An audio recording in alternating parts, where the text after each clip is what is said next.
Hi, boosters, and welcome to our webinar today, Booster Club Sponsorships. I'm Robin Eisler. I'm the founder of Booster Hub, and I'm excited today to walk you through how to improve getting sponsorships for your organization. So we'll go ahead and dive in. If you ever have the opportunity, please join us on our live webinars. We do post those at boosterhub.com/events, and you can attend these webinars live. And during those live webinars, you have the opportunity to collaborate with other boosters, ask questions in the chat, and we usually have a special offer for those as well. So, sponsorships are a place really close to my heart because they're actually why Booster Hub exists. So, when I started as the president of my daughter's volleyball booster club, we had an email account and we had a sports registration software that made a website. And I thought, oh, this is great. I'll go on that registration software and I'll try to make some sponsorship slots where they can go online and buy them. And it didn't allow it. You weren't able to do that. And so that's really what got me thinking about sponsorships. So just a little highlight of Booster Hub. So one of the things that you can do in our system is make a website, and that gives you the opportunity to highlight sponsors as you see here, and then also create a store so that you can sell sponsorships and different types of packages and make it really easy for your supporters to go in and pay for those and then communicate with them as well. So if I want to send an email to all of my sponsors, I can tag them. I'll pull up the sponsor tag, create an email, highlight the sponsors on it, and then send out a very professional looking email that has all the information, why their sponsorship's important, sponsorship levels, and then showing them, hey, we do highlight them, as well as show how many we sold and how it impacts our financials. And so that's really what Booster Hub does. It enables you to do all that with sponsorships and a whole lot more. So if you have an opportunity to check out boosterhub.com, you can see a demo of the platform, but just thought I'd put that in there because sponsorships are the reason that Booster Hub got started. So today we're going to dive into Booster Club funding and why that's a really important topic when we're looking at sponsorships. The sky is the limit when it comes to sponsorships, how you should calculate the value, how to package, which audiences to target, how to outreach and then nurture those sponsors, and a few tips and tricks on what to do. So, I think first of all, let's start with strategy. One of the reasons that I think a lot of programs don't do well in sponsorship is just simply their strategy. They don't have it in their strategic plan.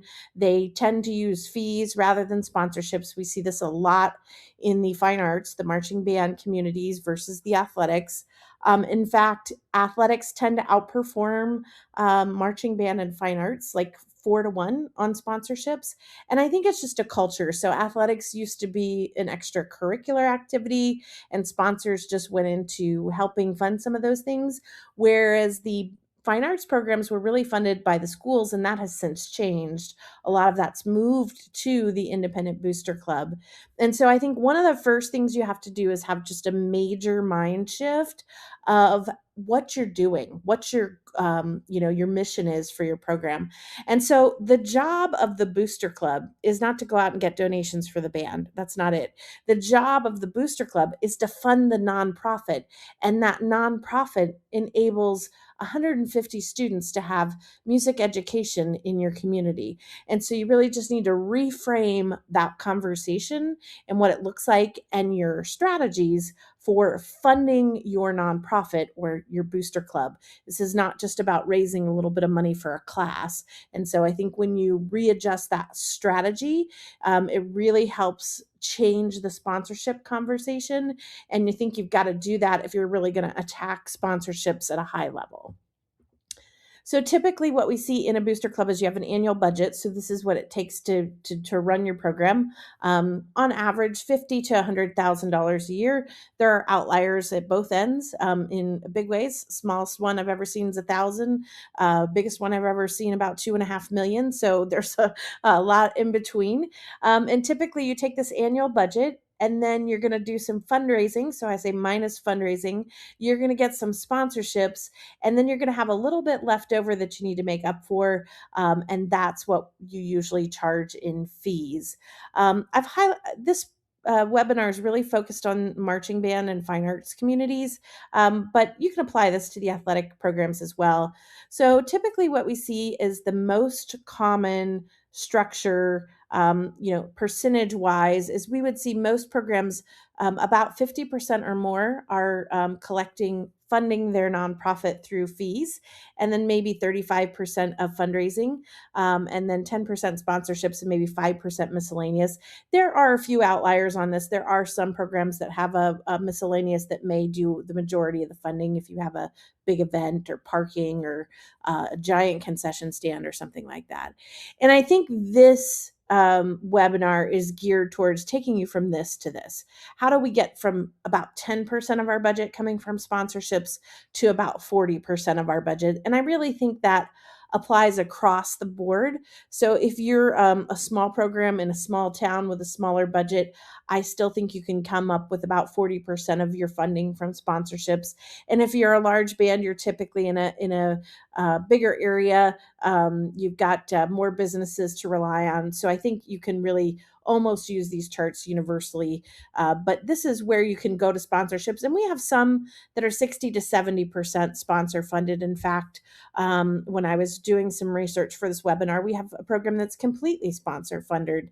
And I think that's really the goal, if you can get there, is to find organizations in your community that will support this. And of course, your students are getting an opportunity. So it does help to supplement with fees. But this is a nonprofit, and it's a nonprofit bringing something special to the community. So I think you just frame it in that conversation, and it really helps. So then the next thing I hear very often is, we can't get any sponsorships. We've tried. We've asked people. They say no. And typically what I see, and this happened to me personally, is I don't think you asked. You may have sent out one email that said, here's our sponsorships, and nobody bought. Or you may have gone to a couple of local businesses that all the other programs in your community frequent, and they said, no, we've sold too many, we can't do it. In my own program, this is what happened. And my VP of sponsorships just did this. And I said, hey, this is not like a one-shot deal. We've got to go out and really show the value of our program and talk to a lot of people to make this happen. And you have to be okay with being told no, because in any sales program, if you get 3 out of 10, you're doing great. If you get 3 out of 100, you're doing okay. So you're looking for that small percentage that are going to say yes. So put on a thick skin, ask a lot, ask the people that haven't been asked, and really get out there to sell your sponsorship program. I would say the hardest part of getting a sponsorship is the ask. People are afraid of it. They think, oh, no one wants to donate. No one has any money. That's the narrative they hear. But when you reframe this conversation about what we're doing, you are really helping students grow. You're helping them learn skills they don't otherwise have.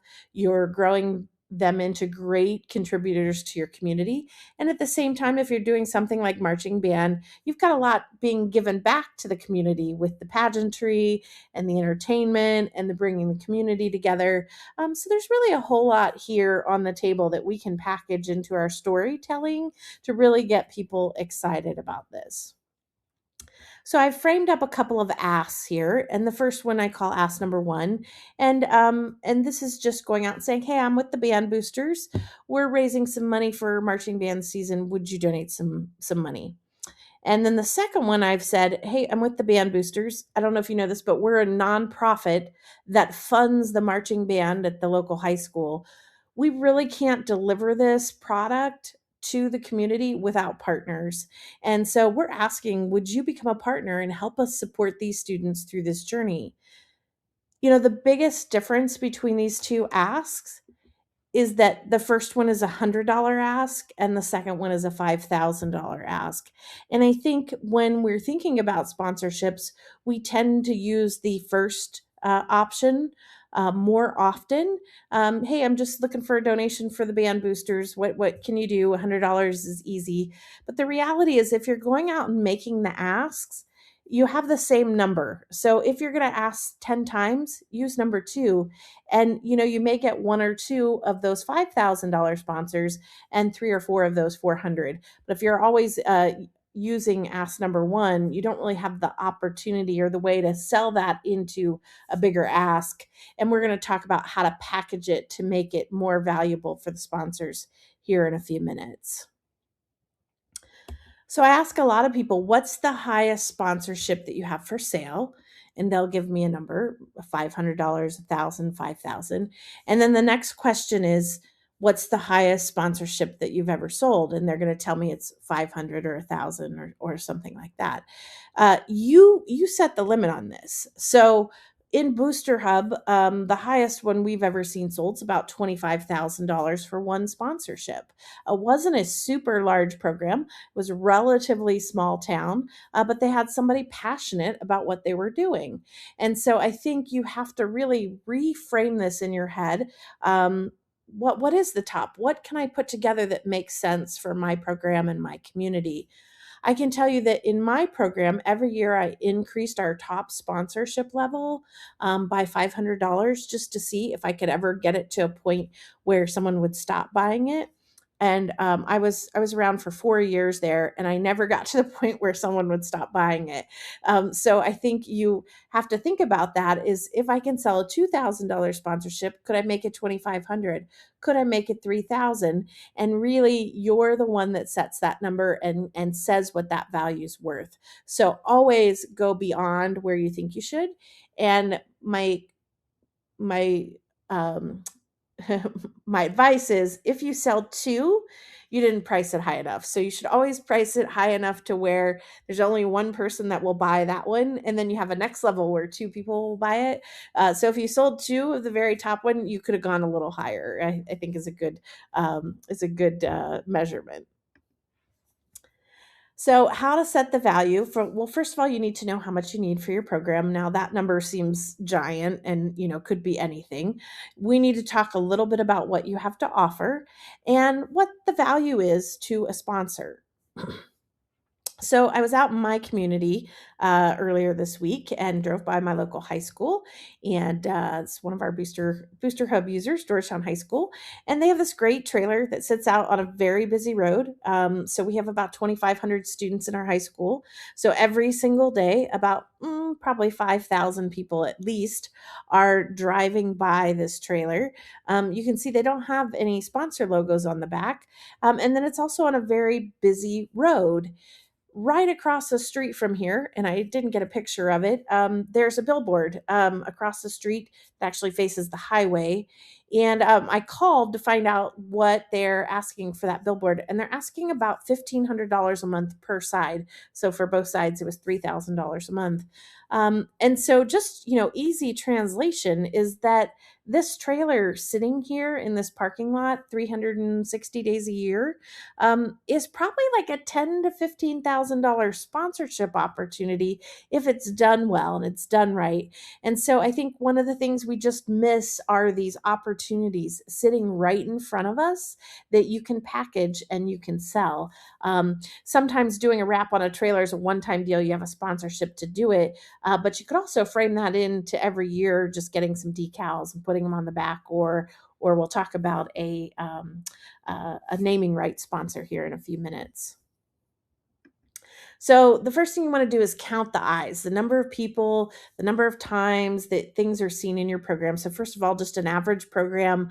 Again, this is tailored to marching bands, but you can do it for sports programs. 125 students, maybe 500 family members.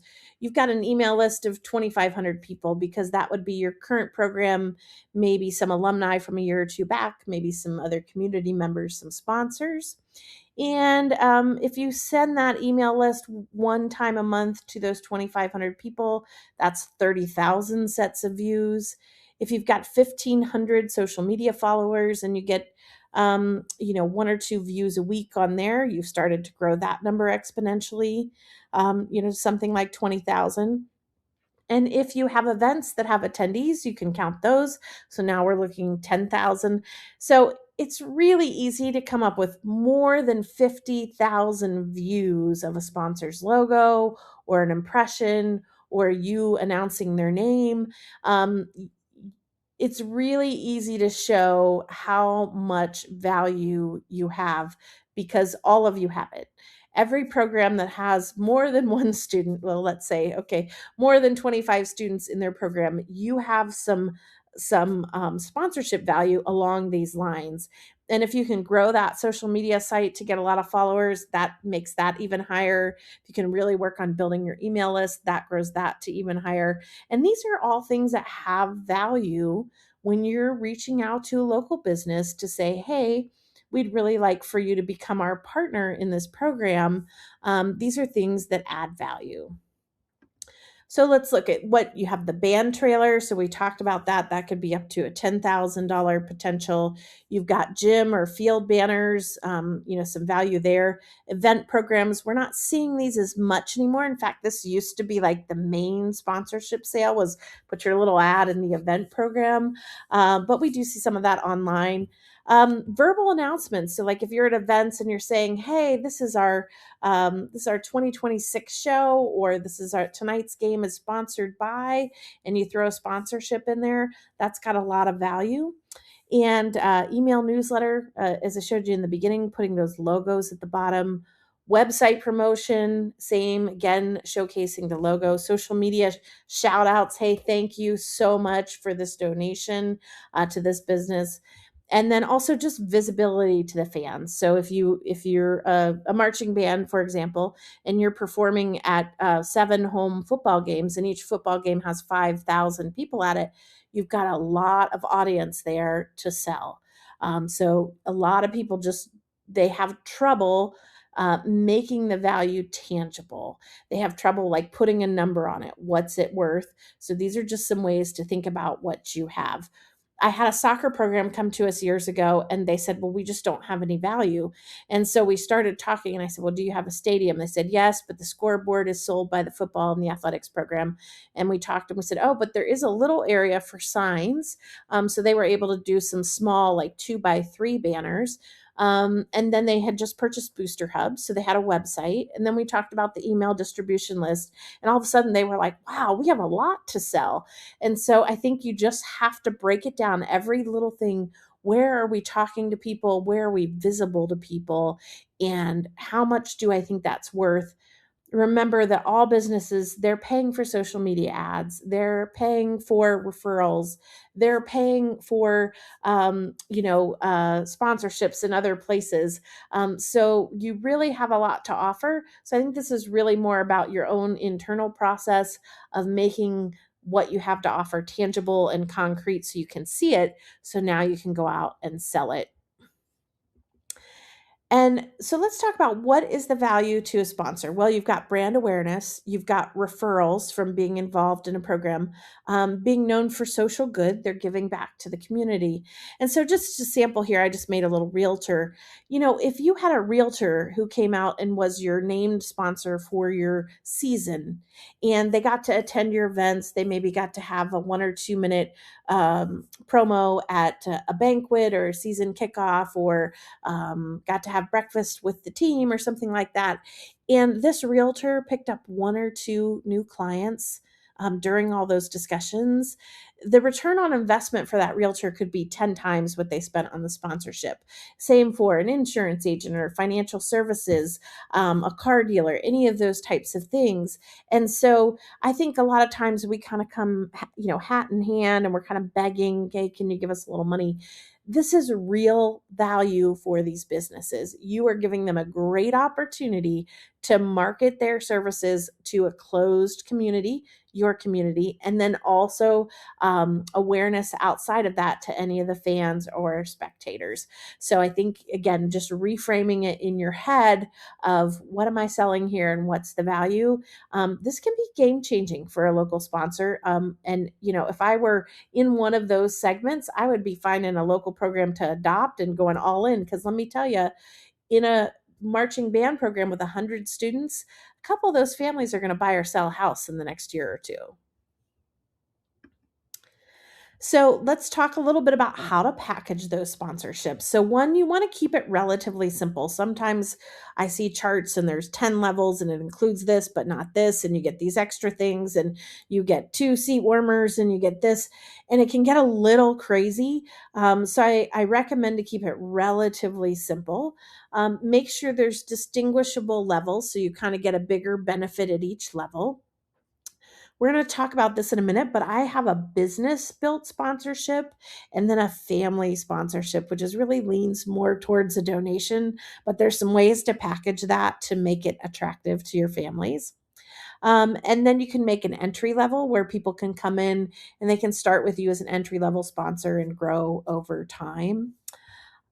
Offer in-kind donation options. So we have, this money, and this money. Or if you want to donate a service, we can package it in some type of auction item. If you have an event that you can do auctions for. When you're putting these packages together, you want to keep in mind that there's tax implications on how you sell your sponsorships and the advertising and marketing opportunities that you give your sponsors.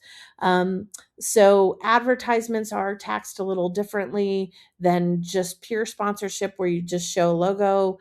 Which is different than a donation.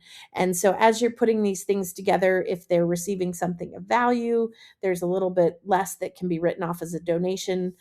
Most business sponsorships are the business writes it off as a marketing expense on the business side. But you just want to think about that when you're creating these packages because it can create some confusion. But particularly when it comes to the receipts, you're going to give them where you could call out, hey, you've got $20 of value for this $100 sponsorship. And then you also want to make sure that you follow your school, your district, and your association guidelines. There are some school guidelines regarding sponsorships. That's usually where we see it. It tends to come from they don't want every program in the school going out and targeting the same businesses who then get exhausted and stop giving to the school. So you may want to look into that. And you may want to coordinate with some of the other programs and say, hey, we're going to go after this business at this level. They're going to go after a different business. And it may also be related to the families in your program. So just some things to think about. There are some outlying factors that can impact, who you can sponsor, how much, and things like that. Okay, let's get into the meat of it.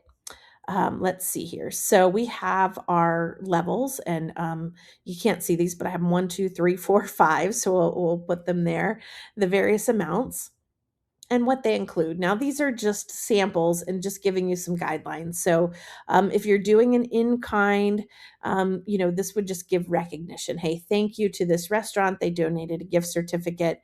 And this is really good for small businesses, restaurants, service companies, salons, coffee shops, golf courses, places your students go and that your families frequent.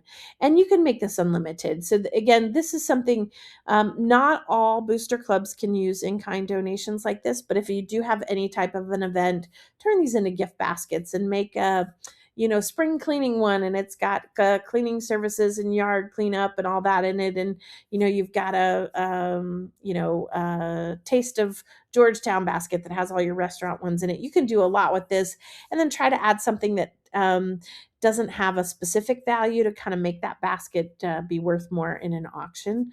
That's fundraising, so that's a little bit different, but I'll just touch on it here. And then in your first level sponsorship, you do want to keep that pretty low, kind of a level that anybody that really wanted to can come in and do that. And that's typically just going to be a logo, give you some limited social media recognition, maybe the logo on the website, depending on that. Again, probably similar types of businesses that we look at our in-kind donation and an unlimited number of those. Now, as we move to the next level, this is where you're starting to get into sponsorships that are going to be more towards your professional businesses, probably. We still see some local business like restaurants at $500, but as you move into the $1,000 ones, you're going to be looking for things like medical providers, insurance agents, real estate agents, and you may even see some family sponsorships, which I've broken out on another chart here for you.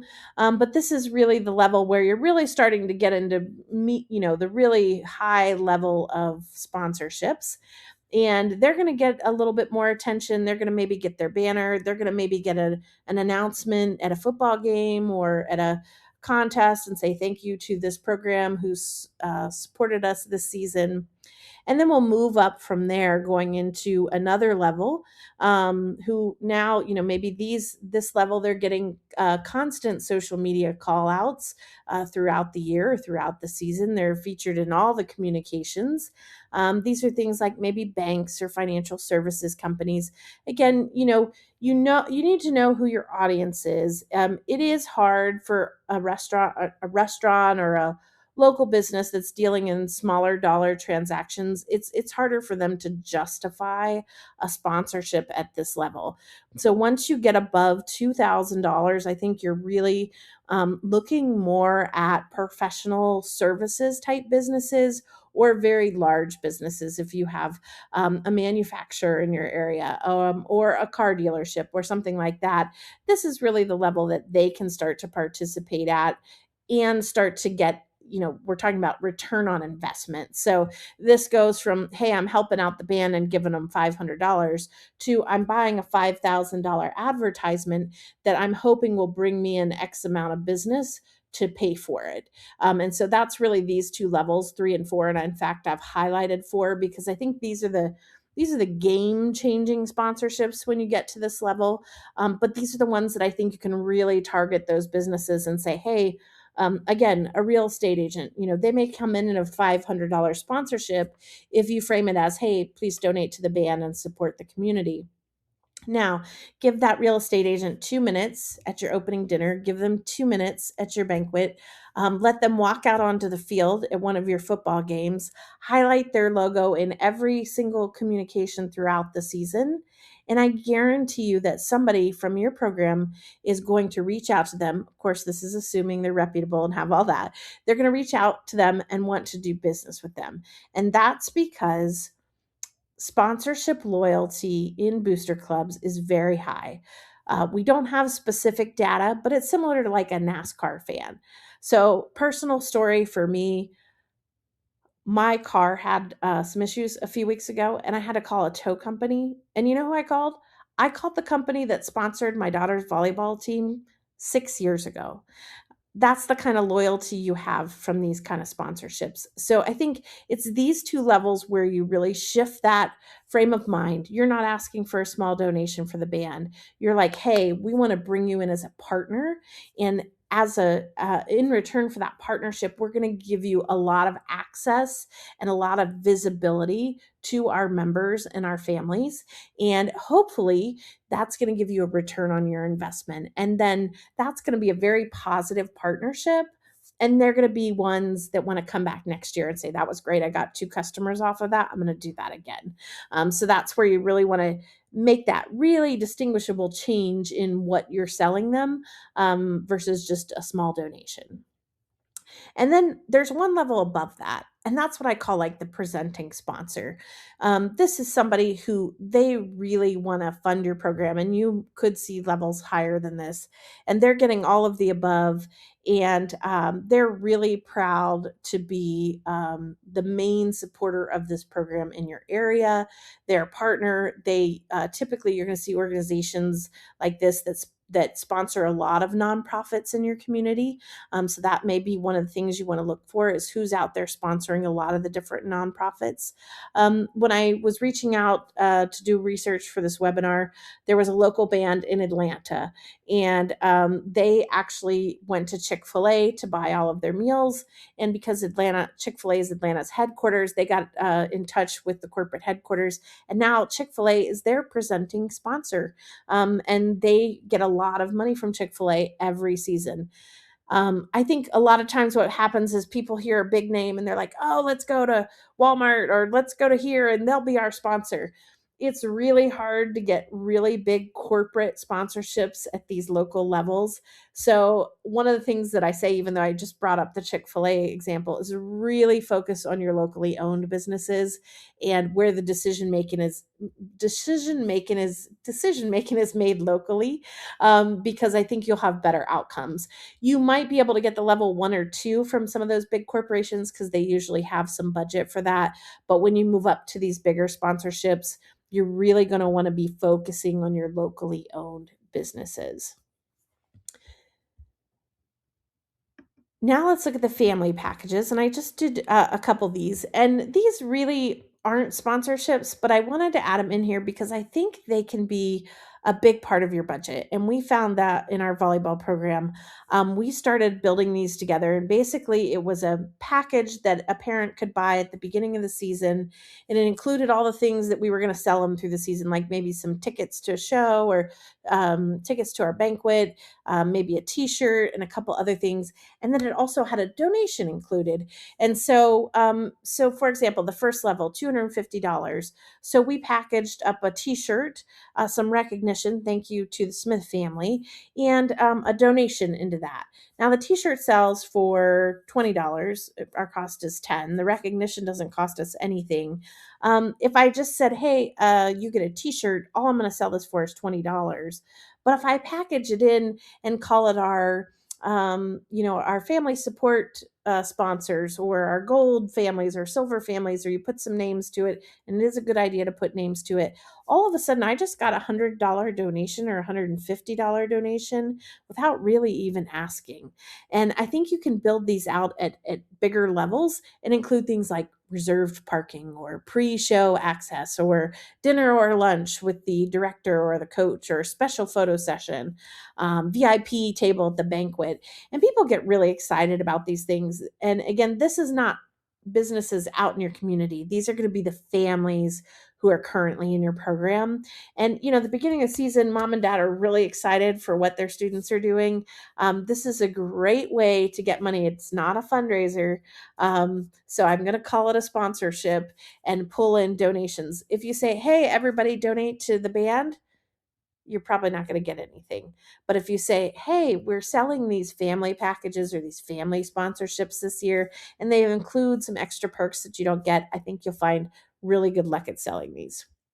If you want to go even up, maybe a guest drum major, or they get a mini performance, maybe the percussion goes to their offices or something like that, or a birthday party, or even something like a named award for this program. So I think these are great. You should definitely add them in your sponsorship toolbox.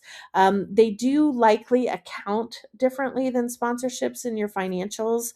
So you'll want to talk that through with your CPA or accounting team, but definitely something you'll add. I think you'll find you'll get a nice little 10 or 20% boost from adding these family packages. Okay, let's talk about the outreach. I'm going to tell you, I did not prepare specific outreach for you. And the reason is because the AI tools, Claude and ChatGPT, have become so good at writing these outreach tools. I would not do as well as they've done. So I'm going to tell you when and how, and then you're going to go use those tools to write your specific emails or your phone call scripts, because I think you can tailor them to your organization and specifically your ask, and you're going to get better results than what I can give you. So, first of all, we're going to go through outreach, and we're going to start with phase one. So, the first thing you have to do is get a toolbox. If you don't have a large communication system, if you don't have a way to pay online, if you don't have a way to track sponsors and know who was a sponsor last year, you need to get some tools. I recommend Booster Hub, but there are other ones out there. But you need to get a toolbox to sell sponsorships. You can't do it without it. You need to build the mailing list. So you need to go through your community, look at other nonprofits that companies have sponsored, look at the sponsorships from the previous years, look in your other booster club programs, who's getting sponsors, who are they getting sponsorships from. Alumni families are a great source of this, particularly for some family sponsorships. And you need to build it out so that you have a way to send them communications. And we're not going to just send them one that says, "Hey, sponsor the band." We're going to build up the excitement. We're going to build some fear of missing out. We're going to get them really pumped up for the season, and then we're going to ask them. So that's what this outreach is going to look like. We're going to want to get your social media activated. So it's currently April. Now is the time. Like, be getting people excited about that 2026 season. Here's some cool things going on behind the scenes. Here's some new opportunities we have coming this year, so that when you get to June, you're ready to go after the sponsors. You're going to build your packages, pricing and outreach similar to what we've just mentioned. I do think it's a great idea to name your packages. It is easier to talk about with those. Generally, you can do that either with something along the lines of your program, or something local is fun too. So that's something to do there. You're going to want to start framing your season. These are the exciting things we have going on. We are trying to get to the state competition this year, or we've got this incredible show that's been award winning. Those types of things, you're going to start getting people excited.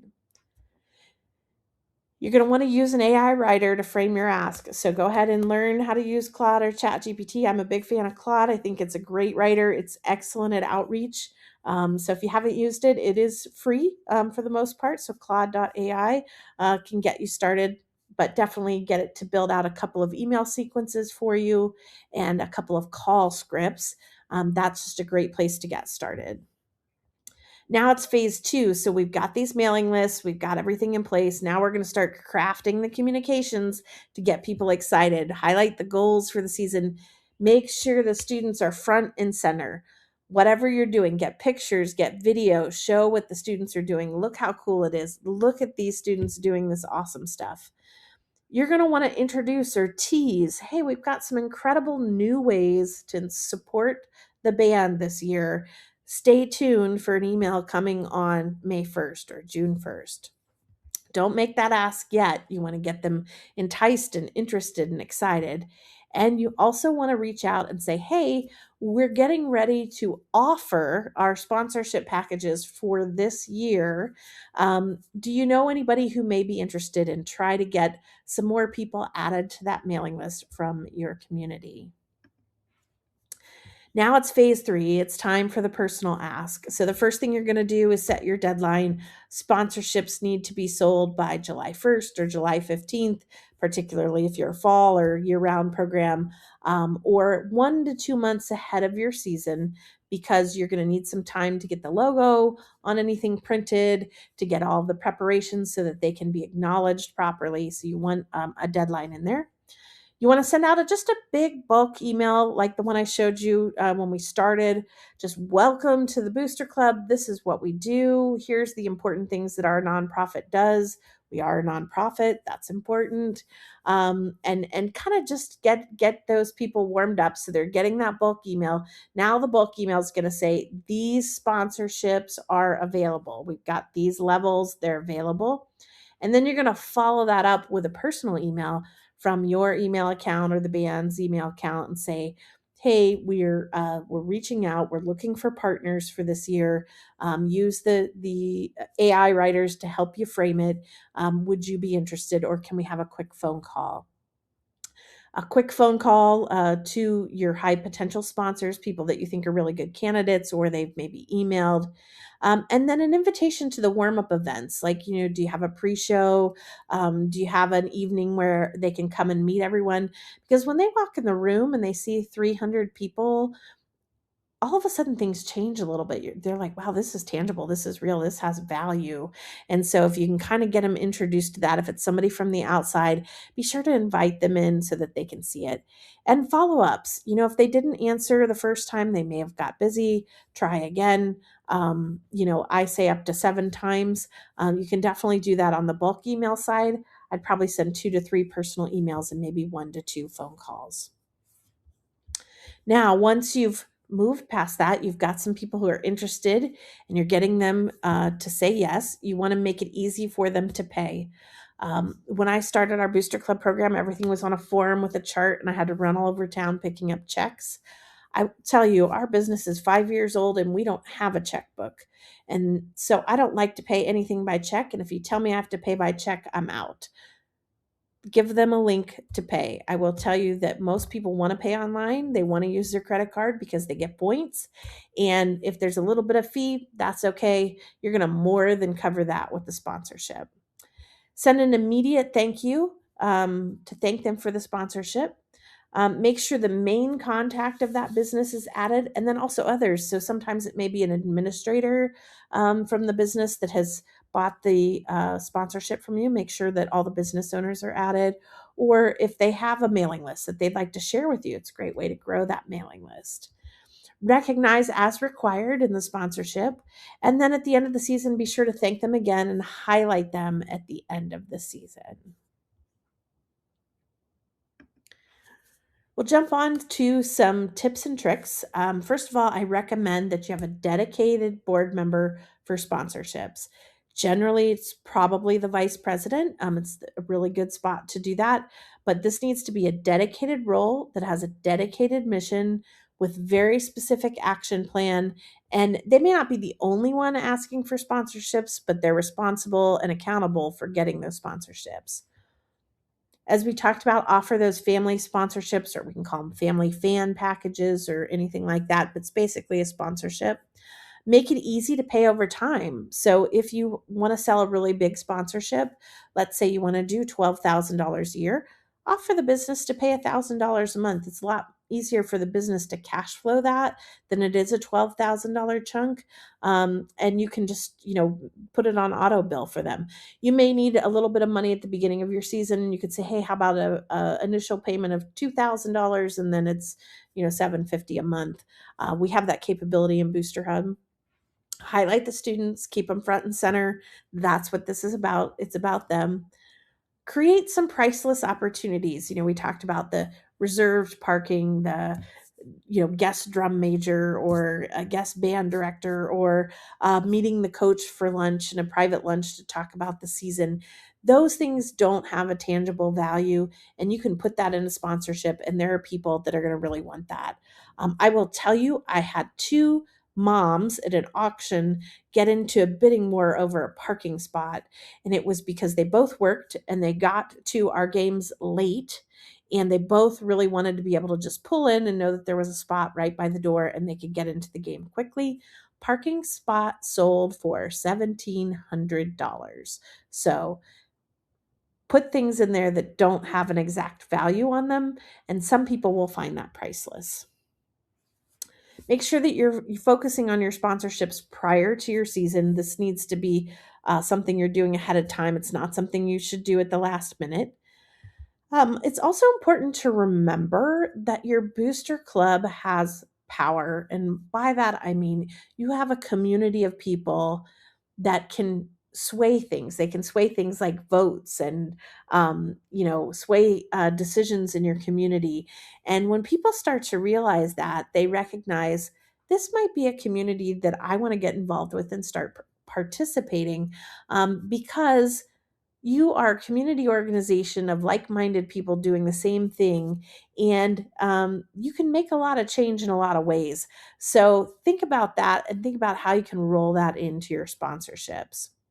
You want to treat your sponsorships as renewable. So if you have somebody who sponsors this year, send them an email at the beginning of your new sponsorship season. Thank them for last year and say, here's your link to renew your sponsorship. They'll let you know if they don't want to do it. But if you treat it as renewable, that's helpful. And then be sure to use the AI tools with personal edits, editing for your program, your culture, that type of thing. Awesome tools that will help you get the ask exactly right and make sure you're framing the conversation really well. So, to really boost your sponsorship program, first of all, think about changing your strategy. Don't aim too low. You set the limit. There is very real return on investment for a lot of businesses. Keep your packages simple with real value levels, different value at different levels. Target the appropriate audience for the levels. Remember that outreach is multi-step, multiple times in multiple ways. It's not just one time. Thank often and treat it as a renewal. Invite them back for next year. And of course, some of the tips and tricks that we talked about. If you enjoyed this webinar, we have more in our Boosted Volunteer community. You can find us on Facebook under the Boosted Volunteer or any of the Booster Hub social media accounts. We're on all the social media platforms, TikTok, YouTube, Instagram, Facebook. We not only have our long form series webinars, but we also have short 1-minute videos to give you tips and tricks on running your booster club. If you're not a Booster Hub subscriber, you can use this link to get $50 off an annual subscription. It's a great way to get started. We invite you to go over to boosterhub.com and take a demo of the service. Thank you for all that you all do. We appreciate you. We know that you have a lot of time and energy dedicated to running your program, and our team here at Booster Hub really appreciates that. We appreciate the time and energy you put into growing your students' programs, and we see what you're doing. I know not everybody does, and we thank you for that time. Thank you again, and look forward to seeing you next month on our next webinar.